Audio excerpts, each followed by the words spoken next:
Hello everyone, I'm Miji, Oza's elder sister. So I would have loved to not take up your whole day or part of your day today to talk about things concerning my brother, but I feel like I'll be being a very terrible sister or sibling to my brother if I don't talk about some of these negative things that have been going on about him, especially today and somehow throughout this week. So first of all, we're all human. We all have our weaknesses, our strengths. We all have certain things about us that make us stand out to people, good, bad.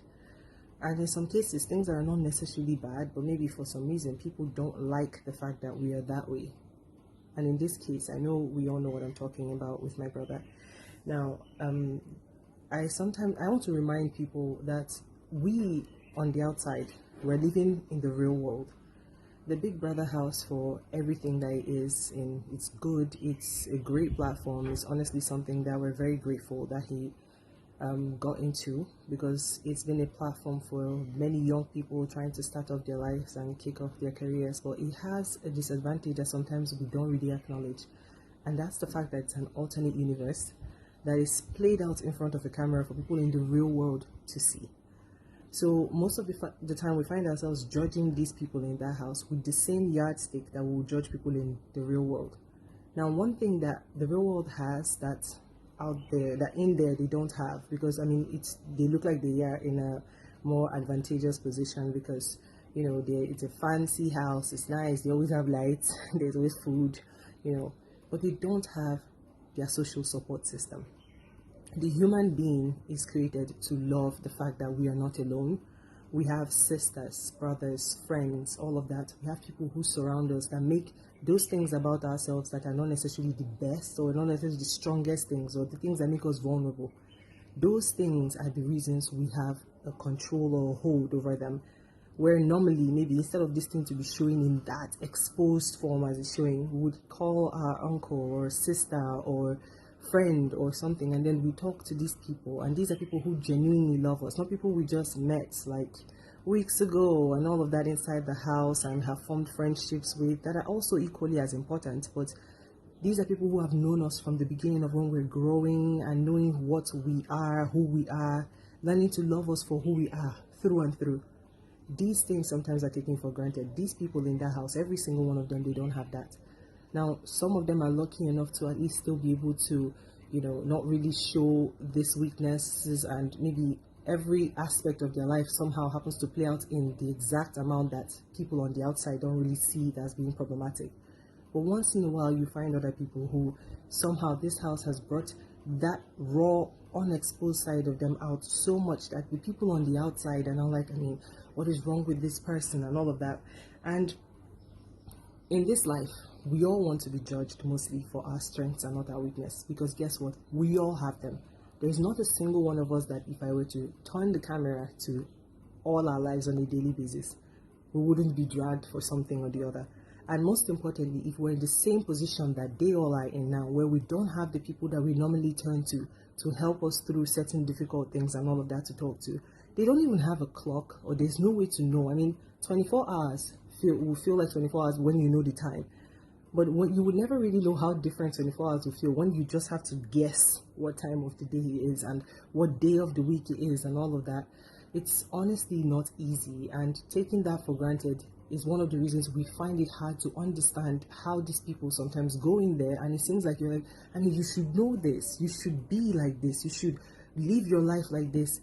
Most of the time we're saying that, and we're doing that lying next to our husbands, our sisters, our mothers, our friends, and all of that. People who honestly are the people who give us that strength to break through some of the most difficult things and emotions, and how capable and how strong they are.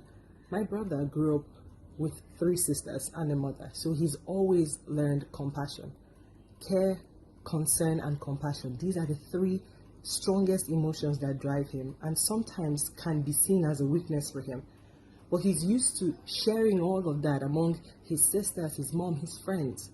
And the number of people he has bonded with in that house are very small. And so somehow he has to dissipate that amount of care, concern, and attention among a small number of people. it would not be the same thing. So it's honestly mind-boggling that people are twisting that into this negative, ugly thing. People calling him creep, pest. Some people saying get a restraining order. Somebody even went as far as tagging that he should have been aborted. Truly some of the meanest things over something that is seen as being so terrible that globally, I mean, it's not honestly the worst thing a person could possibly do to someone. This is somebody who time and time again has delivered on presentations, versatility, team spirit, showing that he cares and genuinely can work with anyone to produce the best possible thing he can produce for anybody who he's working for or under his employ. And this time and time again delivered winning games, his knowledge of the things that he knows, his trivia of sports, all of that, always constantly delivering back to back to back.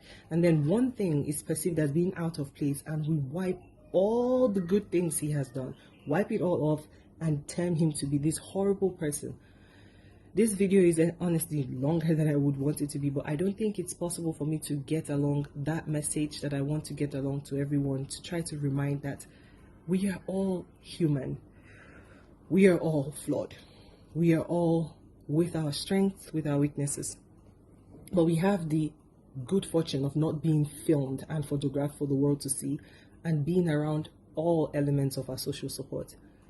So please, along with the hate, we've definitely seen all the love, and we're very grateful to all the people who have stood by him through all of this, loving him and all of that. Now, no one is forcing you to like him. Hell, this video will probably still get bashed because not everybody is a preacher of love. You don't have to love, but you have to honestly ask yourself this question. What would you really do things that completely different if you were in that same position? Would you honestly be so certain that not even one single thing about you is going to rub people off the wrong way?